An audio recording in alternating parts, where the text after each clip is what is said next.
Question है ना, जी जी। उसमें उसमें ऑप्शन सी है, u and v are independent. तो 38 में, हाँ, yes u and independent v are है वो, इंडिपेंडेंट। They are independent. हाँ, आपका लेक्चर फॉलो कर रहे थे, उसमें आप बोले थे x by y and x plus y are independent होगा, ऐसा कुछ थ्योरम नहीं नहीं, वगैरह है वो क्या? थ्योरम ये है कि गामा डिस्ट्रीब्यूशन की प्रॉपर्टी है। सो उसमें ये है कि उसका जो थ्योरम है वो ये है कि लाइक, क्योंकि ये हमारे पास कि लाइक जो होता क्या है, let x1 is gamma alpha 1 comma beta and x2 is gamma alpha 2 comma beta, then इसमें रिजल्ट ये होता है इसके लिए कि x1 plus x2 and x1 upon x1 plus x2 they are independent, ये होता है, ठीक है। दूसरा जो होता है हमारे पास, हाँ, इसका डिस्ट्रीब्यूशन इंडिपेंडेंट आएगा, तो ये हमने यूज किया होगा वहां पे, ठीक है। हाँ हाँ सर। और आई थिंक उसमें ये भी थ्योरम है गामा में, उससे आ जाएगा फिर, है ना, मतलब इससे पहले कर लो आप, इस ये गामा के लिए थ्योरम है। अब बाकी ऐसे तो है ना, डिस्ट्रीब्यूशन इसका, डिस्ट्रीब्यूशन एफ में ले जा रहा है ना, तो हो जाएगा। तो आपको कहाँ डाउट है, सी वाले में डाउट है? हाँ हाँ, सी वाले में देखिए सी कैसे वाले में, कंपेयर हाँ, करूँ?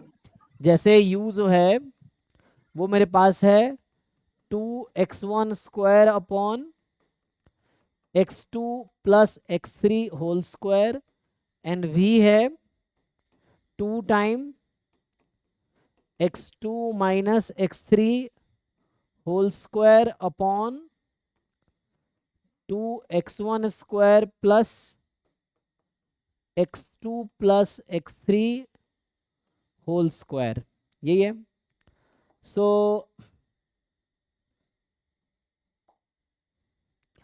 तो इसमें क्या है कि जस्ट अगर आप इसको काई स्क्वायर में कन्वर्ट कर लो, तो ये नॉर्मल से काई स्क्वायर हो गया, काई स्क्वायर से चला जाएगा एफ डिस्ट्रीब्यूशन। गामा हो गया ना, काई स्क्वायर इज गामा हाँ, गामा डिस्ट्रीब्यूशन, क्वेश्चन, तो हाँ हाँ। गामा हो जाएगा।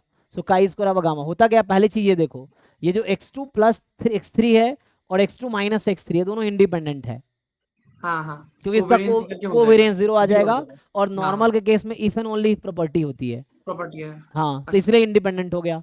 और दूसरी बात कि ये जो क्वांटिटी है, this distribution will be independent of, है ना, ये जो है ना, अच्छा हाँ वैसे ही हाँ। देख लो, चलो ऐसे देख लो, ये जो x2 प्लस x3 है इसका डिस्ट्रीब्यूशन x2 माइनस x3 से इंडिपेंडेंट है, x2 प्लस x3 x1 से भी इंडिपेंडेंट है, हाँ हाँ। क्वेश्चन में ही लिखा है वो, हाँ x2 प्लस x3 से भी इंडिपेंडेंट, अच्छा इसकी जरूरत ही नहीं है एक्चुअली, यहाँ से आ गया, अच्छा इसकी जरूरत नहीं है।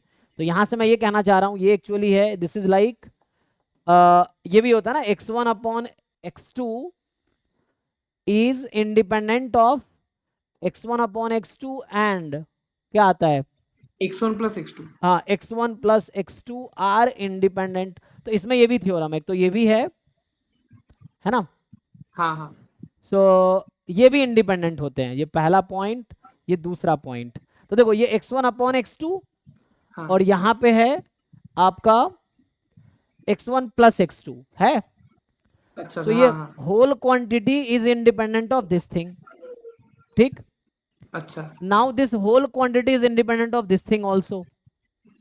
अच्छा अच्छा अच्छा, ऐसे अलग अलग से कंपेयर करना पड़ेगा। हाँ हाँ, अच्छा, क्योंकि ठीक है सर। तो मतलब ये पूरा इसका डिस्ट्रीब्यूशन इससे इंडिपेंडेंट रहेगा इस तरह से, बिकॉज हाँ अच्छा ये this is independent of denominator, this is independent of numerator, क्योंकि x1 x2 माइनस x3 से इंडिपेंडेंट है, x2 प्लस x3 इससे इंडिपेंडेंट है, तो इसका रेशियो का जो डिस्ट्रीब्यूशन आएगा वो भी इससे इंडिपेंडेंट ही होगा, न्यूमरेटर से। इंडिपेंडेंट।